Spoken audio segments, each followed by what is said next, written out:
Para la administración de este territorio existe un Plan Nacional de Gestión Costera que se promulgó en 1988 y que se actualizó en 1997 a través de la Ley Nacional de Gestión Costera, y existe una instancia también de coordinación que es el Grupo de Coordinación de la Gestión Costera.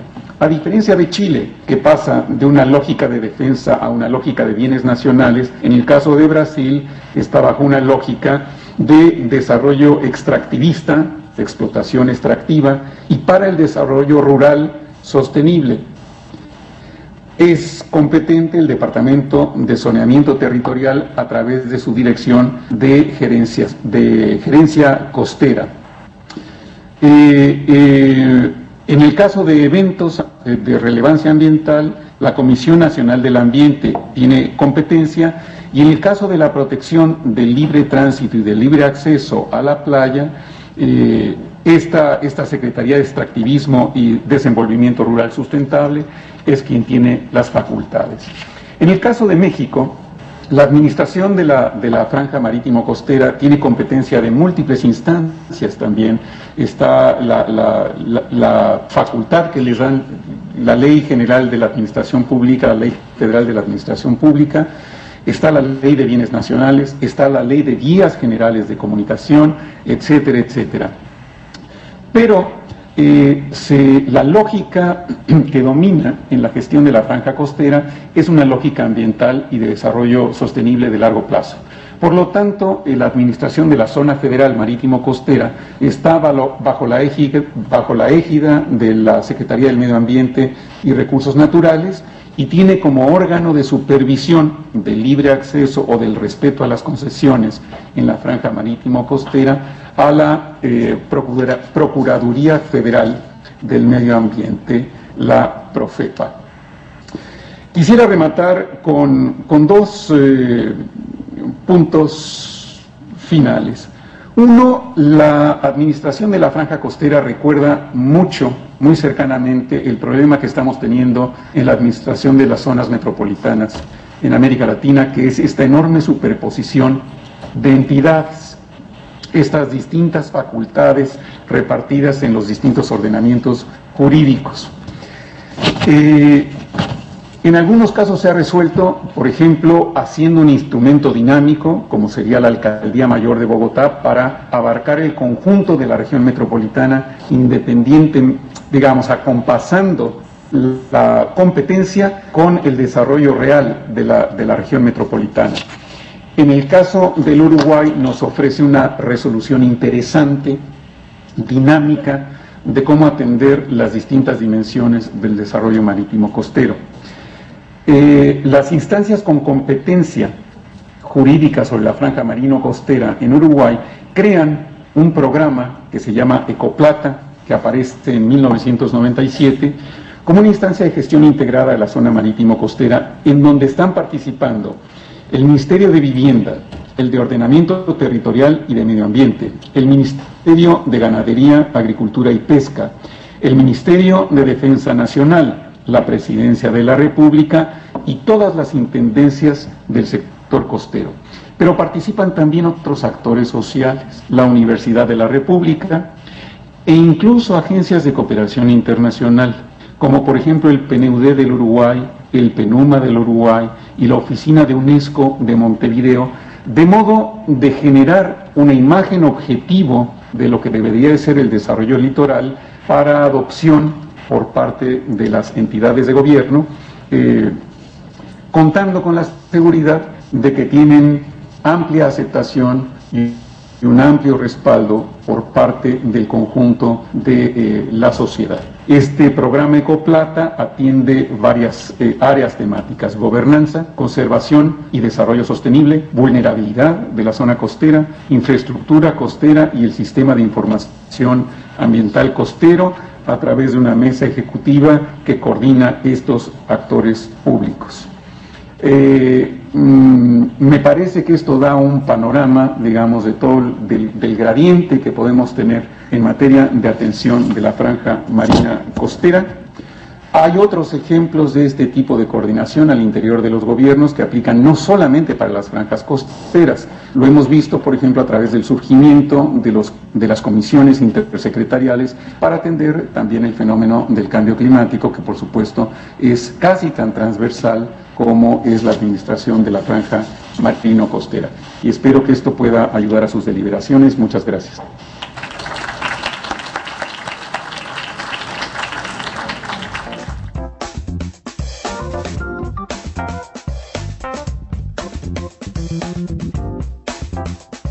Señor Samaniego, acá tenemos una pregunta del público asistente en el cual nos consultan, ¿cuál es, en su opinión, el mejor sistema?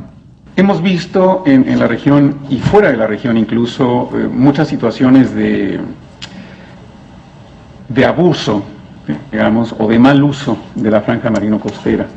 Y esto básicamente porque existen visiones discrepantes y que compiten por ganar el espacio de lo que sería el bien público que el Estado debe de custodiar, el gobierno debe de custodiar. Voy a citar dos casos, uno regional y uno extrarregional. Tenemos el caso, por ejemplo, de las zonas de manglar, que ven un caso muy parecido que vemos desde México hasta el Ecuador, en donde el manglar no tiene un valor económico, pero tiene muchas funciones que varían desde la protección de los sistemas dunares, de los sistemas de lo construido más allá de la franja costera, hasta ser el lugar de reproducción de lo que después se convertirá en la pesca de alta mar, la pesca artesanal y la pesca de alta mar. Pero el interés de corto plazo, por ejemplo, de los desarrollos turísticos prevalece en muchos casos sobre el interés de largo plazo y más difuso de pescadores, habitantes del interior de la zona costera, etcétera, y muchas veces los municipios se ven tentados por esta ganancia, que es en realidad acaba siendo de corto plazo, porque hay una serie de otros desarrollos negativos que se van a tener que compensar en el tiempo. Me parece que dentro de esto, la combinación de una comisión intersecretarial que pueda poner de acuerdo a los distintos actores de gobierno, como vimos en el caso de Brasil y Chile, que tiene participación de instancias sociales, aunque no sean vinculantes, como en el caso de Uruguay, sería una solución mucho mejor que tener conflictos entre distintas concepciones de desarrollo, entre distintos ministerios, que muchas veces acaba teniendo que resolver el presidente de la República. Entonces, si por un lado está el Ministerio, supongamos, de Desarrollo Turístico de un país, diciendo yo tengo acá la promesa de una inversión enorme que va a traer empleos, va a traer impuestos, es positiva por todos lados, y el único costo que puede tener es que vamos a tener que deshacernos de este manglar estorboso, o que vamos a tener que construir este espigón que va a cambiar la forma en que se mueven los sedimentos a lo largo de la costa. Esa voz va a ganar si no hay un contrapeso que pueda tener visiones de más largo plazo, que tenga las otras visiones del desarrollo dentro del propio gabinete público. Entonces, lo mejor, como está sucediendo con cambio climático, también es un comité intersecretarial que permita consensuar una visión de mediano plazo para el desarrollo costero, y que los permisos y la ocupación del territorio no se resuelvan exclusivamente caso por caso, que haya una visión de mediano plazo y que se pueda resolver con una visión también de mediano plazo. Si hay participación social, mucho mejor aún, porque se van a evitar conflictos ambientales enormes. En gran parte vemos en nuestros países, y dada la fuerza que tiene a veces el sector privado, que se incurre en una filosofía de más vale pedir perdón que permiso. Estamos viendo, y aquí me refiero al caso extrarregional, el caso de España, en donde hoy con la crisis se hace evidente la cantidad de violaciones que se hicieron al ordenamiento territorial en materia de desarrollo de la franja costera, y están teniendo que echar abajo inversiones para devolver a su estado original la franja marino-costera, las áreas protegidas, etcétera, una vez que se terminó el impulso desarrollista de la burbuja inmobiliaria. Entonces, tenemos me parece que son dos claros ejemplos de mal uso y abuso de la franja marino-costera. Entonces, si hay una instancia colegiada es mucho mejor, y si se puede resolver en esa instancia antes que llevar a las instancias superiores, tipo las presidenciales, el conflicto potencial, mucho mejor tener una visión consensuada a mediano plazo. ¿Cómo funciona el manejo integrado de la zona marino-costera y cómo se vincula al ordenamiento territorial? Bueno, un manejo verdaderamente integrado implica ver más allá de la franja marino-costera y de cuál sería la imagen objetivo de esa estrecha franja. Implicaría estar viendo las dinámicas al interior que están impactando sobre la propia franja marino-costera.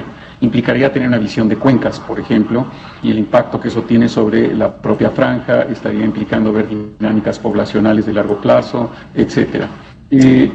Lo que integra, al final de cuentas, es esa visión objetivo. Hay experiencias en donde se crean ventanillas únicas, pero no hemos visto el ejemplo aplicado a la franja marino-costera. Lo hemos visto aplicados a otros procesos de licenciamiento gubernamental, por ejemplo, los permisos de operación industrial, en donde se crean ventanillas únicas, pero se podría tomar el ejemplo de las ventanillas únicas, en donde se reúne en una sola entidad administrativa y en un solo procedimiento de autoridad las competencias que dan los distintos ordenamientos jurídicos, de modo que cada uno de las modificaciones o solicitudes que se hacen se procesen simultáneamente a través de un solo mecanismo jurídico. Entonces esto evita la fragmentación de visiones a lo largo, por ejemplo, de un proceso de licenciamiento. El otro problema, y en su vínculo con el ordenamiento territorial, es que en general lo que vemos es que hay dos escalas de ordenamiento territorial. Uno, las escalas nacionales, que son siempre indicativas, las regionales, que también son indicativas, y los planes de uso del suelo de los municipios, que esos sí son obligatorios. Pero no necesariamente implica que haya coherencia ni una comunidad de visiones entre los tres niveles de planificación del territorio. Alguna forma en que lo indicativo dejara de serlo para convertirse en obligatorio y que pudiera tener un reflejo a escala municipal, por supuesto, a través de la discusión pertinente, bueno, eso también evitaría un conflicto de dirección estratégica nacional versus intereses que pueden ser estratégicos o no de la escala local. Agradecemos al señor Samaniego por su conferencia en este foro internacional y como recuerdo de su participación se le hará llegar un presente por parte de los organizadores, el cual lo va a recibir simbólicamente la doctora Sonia Cordero Vázquez.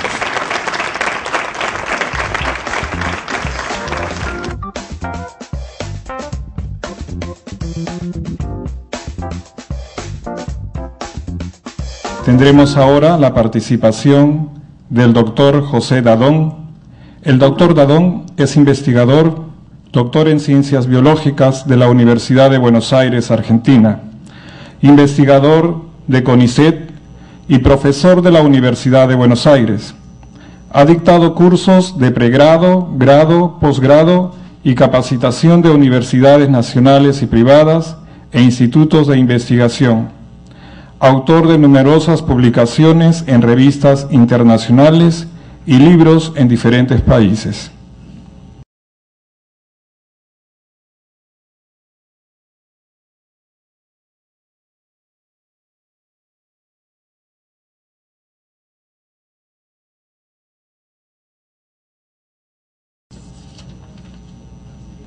Les voy a presentar unos resultados de investigaciones realizadas en la Universidad de Buenos Aires durante aproximadamente 10 años sobre la cuestión de las playas públicas en la Argentina, y parte de las preguntas no solamente enfocan a cómo son las cosas, sino cómo llegaron a ser como son. O sea que tenemos un enfoque histórico y además un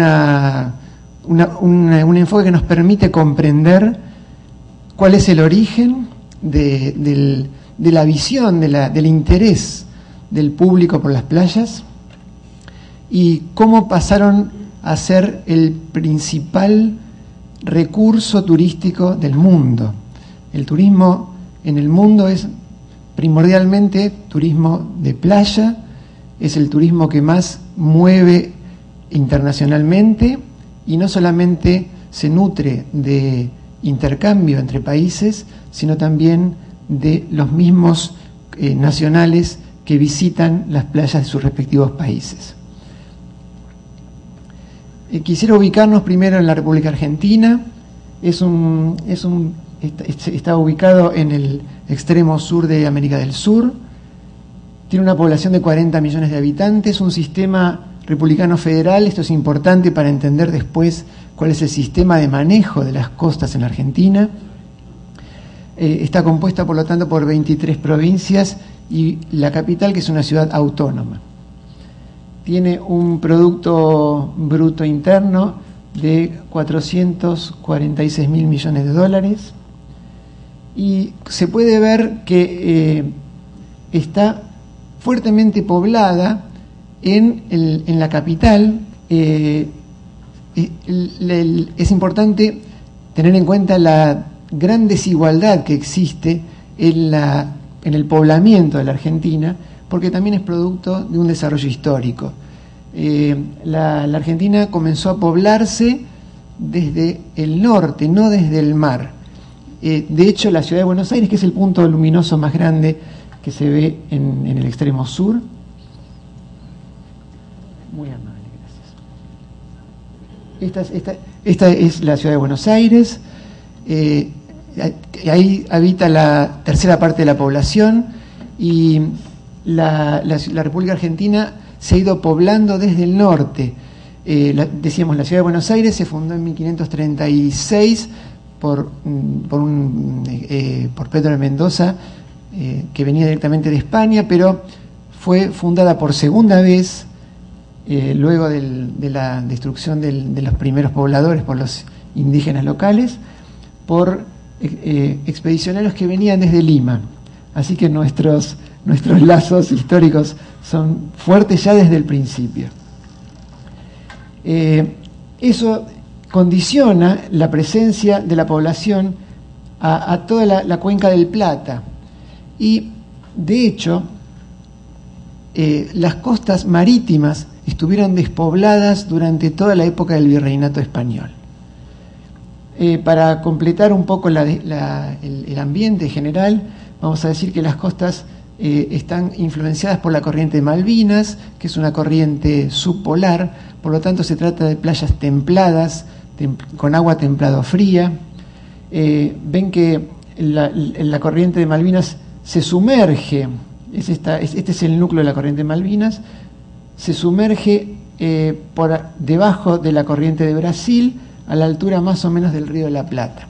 Por lo tanto, son playas de agua aproximadamente 20 grados en la parte más cálida y van bajando hacia el sur y son, por otro lado, bastante ventosas.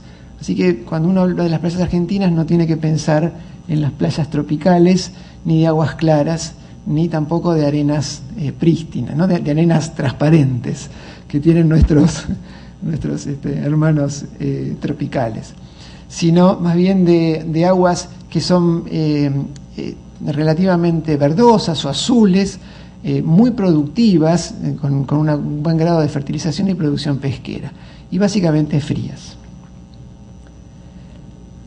Acá tenemos una sectorización de la zona costera argentina. La podemos dividir en 4 grandes regiones: la región fluvial, en la cual hay playas de arena, básicamente en el río Uruguay, pero no nos vamos a detener en ellas. La región del Río de la Plata, que es la que está más poblada y que concentra todo el sector industrial, administrativo y urbano de la Argentina. Y después el sector pampeano y el sector patagónico. La siguiente, por favor. En la zona costera pampeana, que vimos recién, abarcamos aproximadamente unos 900 kilómetros. Es la zona de playas de arena. Básicamente está formada por 2 cordones medanosos que tienen entre 5 y 10 kilómetros de ancho. Son costas muy bajas, difícilmente navegables, y que están interrumpidas en la mitad de la provincia por un sistema serrano. La segunda, por favor. La zona costera patagónica, en cambio, es tiene costas acantiladas. Las playas de arena son relativamente restringidas a algunos sectores por otro lado, el agua es bastante fría, de manera que solo en la zona norte de la Patagonia permiten algún tipo de actividad turística. Es importante pensar cuál fue la actitud que ha tenido la Argentina respecto a sus costas. La Argentina es básicamente un país rural, exportador de commodities. En su historia colonial era productora de cueros, después de carnes, agregó la agricultura como una importante actividad productiva a fines del siglo XIX de manera extensiva, y actualmente es exportador básicamente de soja. Por lo tanto, es un país que tradicionalmente le ha dado la espalda al mar. De hecho, decir que Argentina ha dado la espalda al mar es una frase hecha muy común en nuestro país. Siempre ha considerado las playas como un desierto, justamente por esa calidad de medanosas y de inaccesibles. Por lo tanto, nunca no estaban pobladas y no han sido valoradas sino muy tardíamente en la historia. Pero además hay razones históricas por esa actitud hacia las playas. Fíjense, hasta acá el Río de la Plata termina acá, específicamente acá. Este límite indica las fronteras en todo el periodo colonial, el lugar de ocupación efectiva de la población. Todo el resto era una especie de frontera interior donde no existían asentamientos permanentes. De hecho, todos los asentamientos permanentes que se hacían sobre la costa, sobre todo en la costa patagónica, tenían muy poca posibilidad de subsistir, y se pensó siempre que la mejor forma de defender la frontera del sur era a través del desierto. O sea, transformar las costas, que se consideraban inhabitables, áridas y poco aptas para la producción, como una frontera donde había que eliminar todos los recursos naturales para que las potencias extranjeras en ese momento no se asentaran. Recién en 1928 se incorporan a la Argentina 900 kilómetros de costa marítima. Estamos hablando de apenas el siglo XIX. Y a fin del en 1879 a través de una campaña que se llamó la Conquista del Desierto, que consistió en el exterminio sistemático de las naciones indígenas para despoblar justamente esos territorios y incorporarlos a la producción agrícola, la Argentina tuvo en 2 años la incorporación de 4.725 kilómetros de costas, sin un proyecto claro para esas costas. Cuando se habló de poblar la zona costera, acá tenemos un ejemplo en el momento en que se estaba fundando las ciudades rurales para sostener esa agricultura extensiva, de un senador de la provincia de Buenos Aires, muy prestigioso, donde decía: no es un misterio que no hay ningún punto donde haya podido fundarse un pueblo sobre las costas, porque son inaccesibles como costas marítimas. ¿Dónde están los pueblos que prosperan? La prosperidad se asociaba en esos momentos a otras cosas, no al mar. ¿Dónde están los pueblos que vienen con su contingente a aumentar el desarrollo y el progreso de la provincia? Están sobre la costa fluvial, donde estaba la mayor cantidad de población. Están sobre las vías férreas, donde existían las comunicaciones. Están en la costa marítima. ¿Hay algún pueblo que prospere, o no sabían los que elegían terrenos para fundar 70 pueblos elegir ninguno? Estaba desestimando cualquier posibilidad de fundar pueblos en la costa arenosa, en las barreras arenosas, en las playas de la Argentina. Sin embargo, la historia lo pasó por arriba, ya lo había pasado por arriba, porque en ese momento se había fundado la ciudad de Mar del Plata. Se fundó originalmente como una ciudad rural para exportar ovinos, pero por imitación a las modas europeas de ese momento, sobre todo a las francesas y las inglesas, lo que en ese momento era la clase gobernante en la Argentina, que vivía en Buenos Aires, se instala en esas costas, en un hotel de lujo, el Hotel Bristol, la imitación justamente del Bristol británico, y en medio de un lujo y sociabilidad, eligen las costas argentinas, en particular las marplatenses acantiladas, para pasar el verano, digamos, para soportar el bochorno estival, que en Buenos Aires es húmedo y caluroso. Básicamente era un veraneo de sociabilidad. Lo más importante era relacionarse con las familias patricias que existían en Buenos Aires y que se trasladaban conjuntamente con sus hijos a esas playas. Pero no existía todavía el uso de las playas que tenemos actualmente.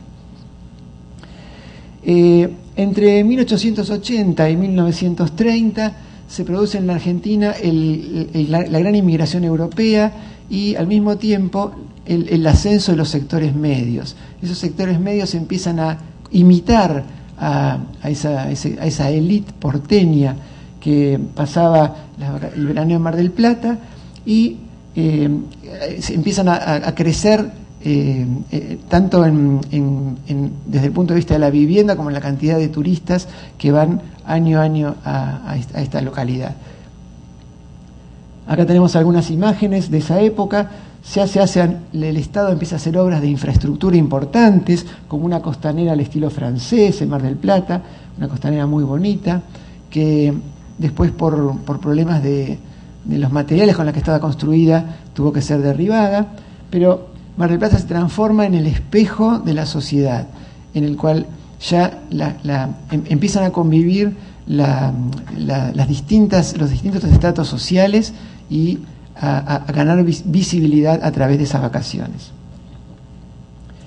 El Estado promueve el desarrollo regional a través de inversiones públicas, generando sobre todo carreteras y tomando el turismo como el eje de desarrollo. En realidad, el turismo define una nueva territorialidad en un terreno que antes era considerado improductivo, estéril e inaccesible, y lo transforma en una posibilidad de llevar la economía a sectores que todavía estaban inutilizados.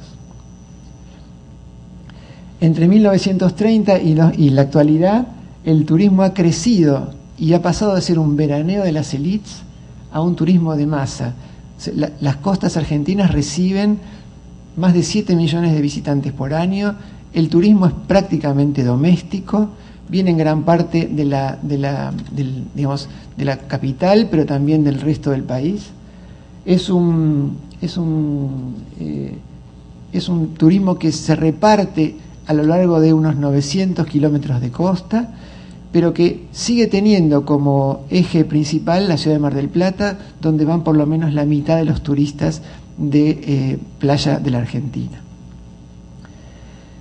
Es interesante enfocarse en algunos aspectos particulares de la forma en la que el desarrollo turístico generó un nuevo imaginario social y además llevó a transformar la urbanización.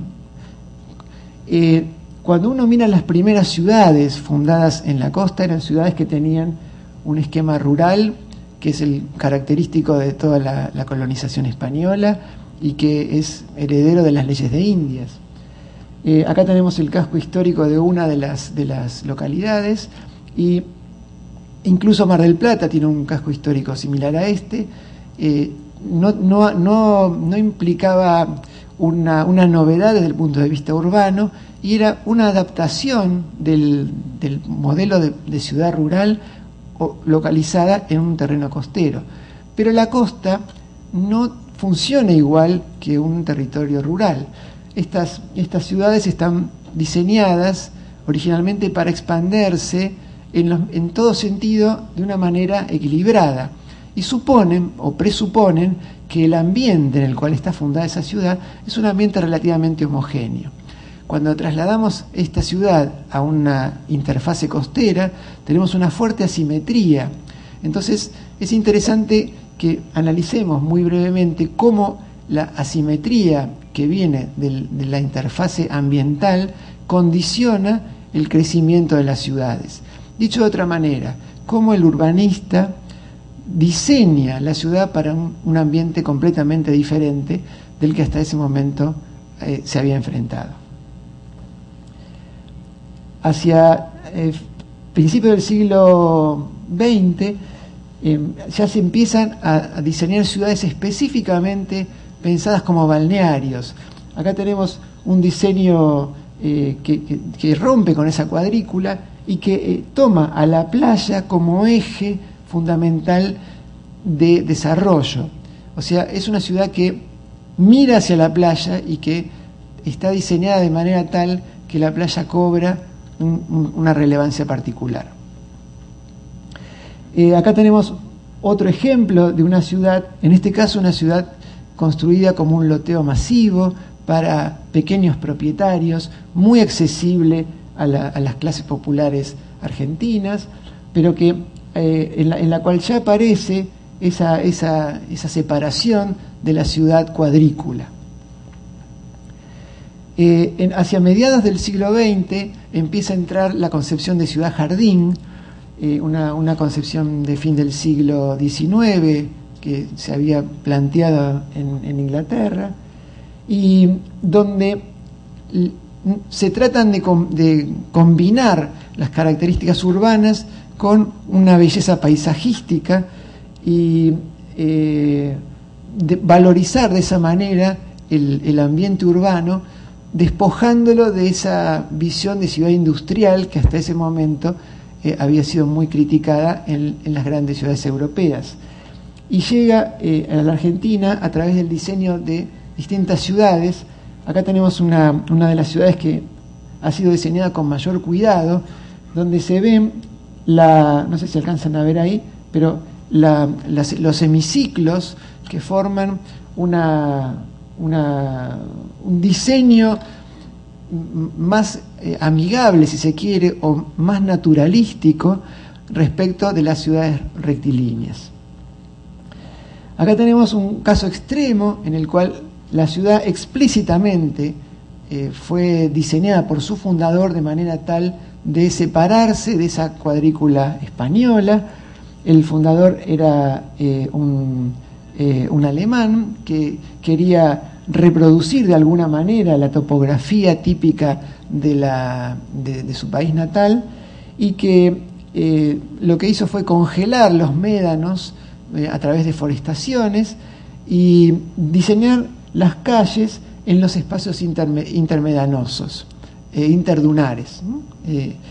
Con lo cual tenemos este tejido bastante extraño y que incluso está diseñado de manera tal de no tener un centro, sino que las funciones se distribuyen a lo largo de la ciudad de una manera más o menos lineal, y que no tiene tampoco una costanera, sino que la ciudad penetra directamente en la playa. O sea, es una ciudad construida sobre dunas.